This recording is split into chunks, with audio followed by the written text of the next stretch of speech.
అన్న నేను కూడా ఆయనకు ఒక మాట ఏం చెప్తాను అంటే, నాకన్నా 30-40 ఏళ్ళు పెద్దోడు ఉంటాడు వయసులో, ఎవరో ఆయన పేరు తెలియదు నాకు.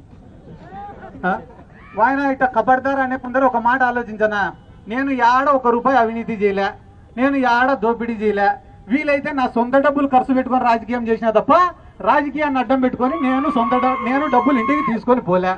నువ్వు ఏ దేవుడి పైన ప్రమాణం వేసి చెప్తావు చెప్పు? ఒక ప్లాట్లో లెక్కెత్తలే అని, ప్రతి ప్లాట్ ఎవడు వెంచర్ వేసినా నువ్వు లెక్కెత్తాల్సిందే.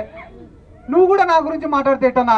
పోనీ టీడీపీ వాళ్ళని ఒక మాట అడగాలనుంది, మీరు అవినీతి పరులు దేవుడి పైన ఒట్టేస్తారా అని అడుగుదామనుంది.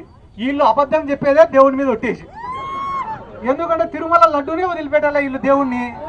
ఇప్పుడు నేను దేవుడిని ఎత్తుకోతారా ఒట్టేస్తారా అంటే దేవుడిని ఎత్తుతారు వీళ్ళు.